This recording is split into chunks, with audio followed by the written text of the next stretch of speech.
Car Hanuman ji की कथा। श्री राम हाथ जोड़कर अगस्त्य मुनि से बोलते हैं, ऋषिवर निसंदेह बाली और रावण दोनों ही भारी बलवान थे, परंतु मेरा विचार है कि हनुमान उन दोनों से अधिक बलवान है। इनमें शूरवीरता, बल, धैर्य, नीति, सद्गुण सभी उनसे ज़्यादा है। तो यदि मुझे ये न मिलते तो भला क्या जानकी का पता लग सकता था। मेरे समझ में यह नहीं आया कि जब बाली और सुग्रीव में झगड़ा हुआ तो इन्होंने अपने मित्र सुग्रीव की सहायता करके बाली को क्यों नहीं मार डाला। आप कृपा करके हनुमान जी के बारे में मुझे सब कुछ बताइए। तो रघुनाथ जी के यह वचन सुनकर महर्षि अगस्त्य बोले, हे रघुनंदन, आप ठीक कहते हैं। हनुमान अद्भुत बलवान, पराक्रमी और सद्गुण संपन्न है, परंतु ऋषियों के श्राप के कारण इन्हें अपने बल का पता नहीं था। तो मैं आपको इनके विषय में सब कुछ बताता हूँ। इनके पिता केसरी सुमेरु पर्वत पर राज्य करते थे। उनकी पत्नी का नाम अंजना था। इनके जन्म के पश्चात एक दिन इनकी माता फल लाने के लिए इन्हें आश्रम में छोड़कर चली गई। जब शिशु हनुमान को भूख लगी तो वे उगते हुए सूर्य को फल समझकर उसे पकड़ने के लिए आकाश में उड़ने लगे। तो उनकी सहायता के लिए पवन भी बहुत तेजी से चला। उधर भगवान सूर्य ने उन्हें अबोध शिशु समझकर अपने तेज से नहीं जलने दिया। तो जिस समय हनुमान सूर्य को पकड़ने के लिए लपके, उसी समय राहु सूर्य पर ग्रहण लगाना चाहता था।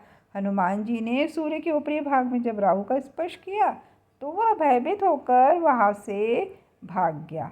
उसने इंद्र के पास जाकर शिकायत की कि हे देवराज, आपने मुझे अपनी क्षुधा शांत करने के साधन के रूप में सूर्य और चंद्र दिए थे। आज जब अमावस्या के दिन में सूर्य को ग्रस्त करने के लिए गया तो मैंने देखा कि एक दूसरा राहु सूर्य को पकड़ने जा रहा है। तो राहु की बात सुनकर इंद्र घबरा गए और राहु को साथ लेकर सूर्य की ओर चल पड़े। राहु को देखकर हनुमान जी सूर्य को छोड़कर राहु पर झपटे। तो राहु ने इंद्र को रक्षा के लिए पुकारा तो उन्होंने हनुमान जी के ऊपर वज्र का प्रहार किया, जिससे वे एक पर्वत पर जा गिरे और उनकी बाई ठुड्डी टूट गई। हनुमान की यह दशा देखकर वासुदेव को क्रोध आया। उन्होंने उसी क्षण अपनी गति रोक ली। इससे कोई भी प्राणी सांस न ले सका और सब पीड़ा से तड़पने लगे। तब सारे सूर, असुर, यक्ष, किन्नर आदि ब्रह्मा जी की शरण में गए। ब्रह्मा उन सबको लेकर वायुदेव के पास गए। वे मृत हनुमान को गोद में लिए उदास बैठे थे। जब ब्रह्मा जी ने उन्हें जीवित कर दिया तो वायुदेव ने अपनी गति का संचार करके सब प्राणियों की पीड़ा दूर की। चूँकि इंद्र के वज्र से हनुमान जी की हनु ठुड्डी टूट गई थी, इसलिए तब से उनका नाम हनुमान हो गया। फिर प्रसन्न होकर सूर्य ने हनुमान को अपने तेज का 100वां भाग दिया। वरुण, यम, कुबेर, विश्वकर्मा आदि ने उन्हें अजय, पराक्रमी, अवध्य होने, नाना रूप धारण करने की क्षमता आदि के वर दिया। तो इस प्रकार नाना शक्तियों से संपन्न हो जाने पर निर्भय होकर वे ऋषि मुनियों के साथ शरारत करने लगे। किसी के वल्कल फाड़ देते, किसी की कोई वस्तु नष्ट कर देते। तो इससे क्रुद्ध होकर ऋषियों ने इन्हें श्राप दिया कि तुम अपने बल और शक्ति को भूल जाओगे। किसी के याद दिलाने पर ही तुम्हें उसका ज्ञान होगा। तब से उन्हें अपने बल और शक्ति का स्मरण नहीं रहा।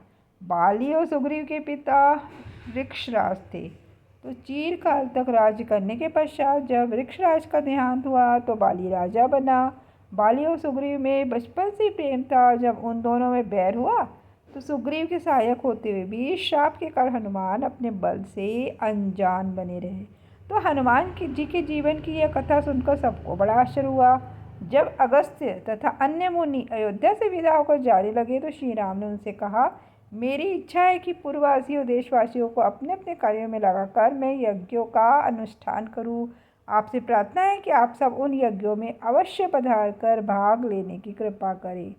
सब ऋषियों ने उसमें भाग लेने की अपनी स्वीकृति प्रदान की। फिर वे वहां से विदा होकर अपने अपने आश्रम को चले गए। जय श्री राम। तो कैसी लगी आपको वीडियो, कृपया कमेंट के माध्यम से मुझे अवश्य बताइएगा। वीडियो को पूरा देखने के लिए दिल से धन्यवाद।